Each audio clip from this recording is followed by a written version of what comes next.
10th standard மேத்ஸில் 2வது பாடம் எண்களும் தொடர் வரிசைகளும் பயிற்சி 2.10ல் 14வது கணக்கு பார்க்க போகிறோம்ப்பா. இந்த சேனலை சப்ஸ்கிரைப் பண்ணாத ஸ்டூடெண்ட்ஸ் சப்ஸ்கிரைப் பண்ணி சப்போர்ட் பண்ணுங்கப்பா. வாங்க கணக்குக்குள்ளே போகலாம்.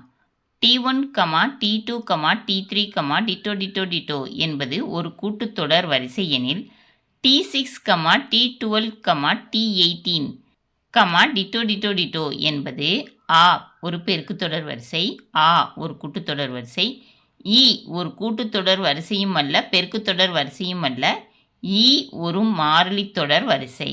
அதாவது T1, T2, T3 வந்து கூட்டுத்தொடர் வரிசை. அப்போ T6, T12, T18 என்ன தொடர் வரிசையாக அமையும் அப்படின்னு கேட்டிருக்காங்க. கண்டுபிடிப்போமா? தீர்வு. டிஎன்னுக்கு ஃபார்முலா என்னென்னா TN = a + n - 1 × d. T1 ஏனும் T2 a + dனும் T3 a + 2dனும் எடுத்துக்கணும். சரியா? அப்போ T6 வேணும்னா எப்படி கிடைக்கும்னா a + 5dன்னு கிடைக்கும். நமக்கு T12 வேணும்னா a + 11dன்னு கிடைக்கும். T18 வேணும்னா a + 17dன்னு கிடைக்கும். ஏன்னு கேட்டிங்கன்னா Tn = a + n - 1 × d தான். அப்போ நமக்கு n என்ன இருக்கோ அதுக்கு முந்தின உறுப்பு தான் n - 1.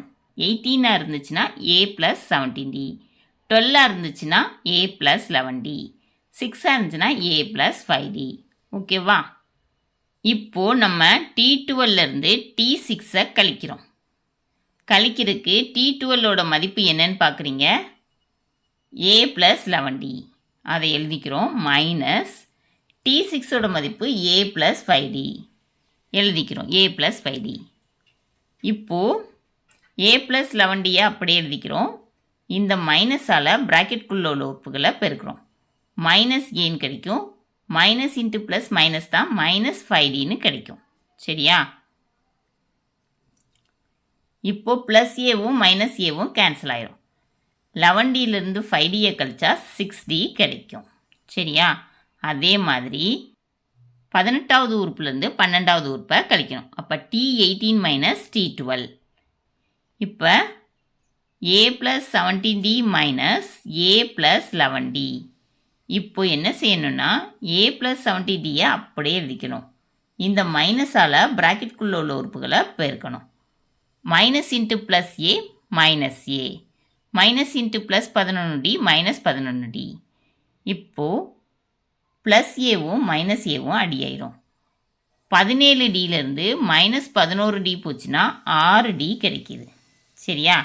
இங்கேயும் 6d தான் கிடைச்சது.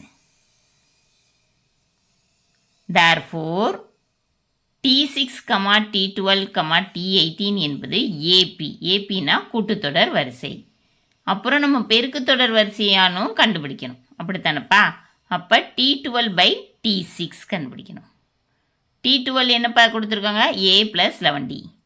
T6 என்ன கொடுத்துருக்காங்க? a + 5d. அதே மாதிரி T18/T12 கண்டுபிடிச்சு பார்க்கணும். a + 17d/a + 11d. இது சாத்தியம் இல்லை. சரியா?